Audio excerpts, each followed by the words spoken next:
Subscribe کریں ہمارے channel کو اور بیل آئیکن کو کلک کریں تاکہ ہماری ہر نئی آنے والی ویڈیو آپ تک بآسانی پہنچ سکے۔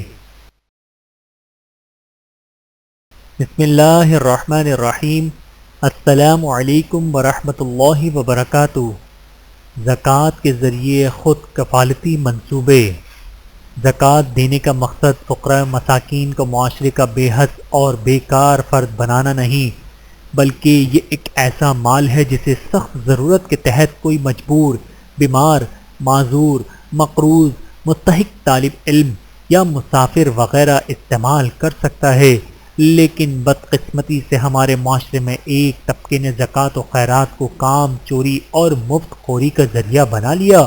مالدار حضرات زکوٰۃ و خیرات اس انداز میں خرچ کریں کہ مستحق افراد ساری زندگی زکوٰۃ و خیرات مانگنے کے بجائے خود کفیل اور اپنے پیروں پر کھڑے ہو جائیں اور زکوٰۃ لینے کے بجائے چند سالوں بعد خود زکوٰۃ دینے والے بن جائیں۔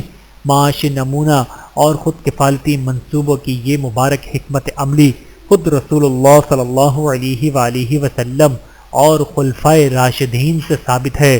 ان حضرات نے ریاست مدینہ کو ایسے معاشی خطوط پر پروان چڑھایا کہ چند سالوں بعد ہی پورے مدینہ منورہ میں کوئی زکوٰۃ وصول کرنے والا نہ بچا، لہذا مالدار حضرات، تاجر یونین، فیکٹری ایسوسی ایشنز کے سرکردہ افراد، مستند مفتیان کرام کی زیر نگرانی زکوٰۃ کے خود کفالتی منصوبے اور مائکرو فائننسنگ پروجیکٹ شروع کریں۔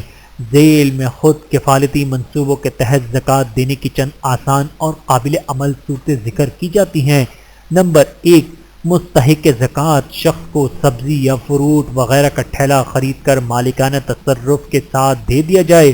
نمبر 2، مستحق زکوٰۃ شخص کو رکشا یا سوزوکی کی وغیرہ خرید کر دے دی جائے۔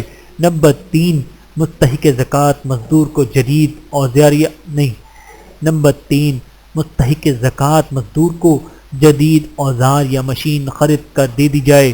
نمبر 4، مستحق زکوٰۃ خواتین کو سلائی مشین، کاج مشین اور اوورلاک مشین، ایمبرائڈری مشین وغیرہ خرید کر دے دی جائے۔ نمبر 5، مستحق زکوٰۃ شخص کو ٹیکنیکل کورس کروایا جائے اور کورس کے تمام اخراجات ادا کیے جائیں۔ نمبر 6، غریب خاندان کے مستحق بچوں کو اعلیٰ تعلیم دلوا کر پورے خاندان کو معاشی طور پر مستحق بنا دیا جائے۔ نمبر 7، کارآمد اور مفید افراد تیار کرنے والے دینی یا اصلی تعلیمی اداروں کے مستحق طلباء کی امداد کر دی جائے، وغیرہ وغیرہ۔ یاد رکھیں، اس انداز سے زکوٰۃ کو خرچ کرنا مشکل اور وقت طلب ضرور ہے، لیکن اس کے اثرات بڑے دور رس، لانگ ٹرم اور شاندار ہیں۔ اللہ تعالی ہم سب کو سمجھنے کی اور عمل کرنے کی توفیق عطا فرمائے، آمین ثم آمین۔ ویڈیو دیکھنے کا بہت شکریہ۔ مزید ویڈیوز دیکھنے کے لیے ہمارے چینل کو سبسکرائب کریں۔ اگر ویڈیو پسند آئے تو لائک کریں۔ اچھی بات کو دوسروں تک پہنچانا صدقہ جاریہ ہے۔ جزاکم اللہ خیرا کثیرا۔ اپنا اور اپنے پیاروں کا بہت زیادہ خیال رکھیے گا اور مجھے دعاؤں میں یاد رکھیے گا۔ Take care. اللہ حافظ۔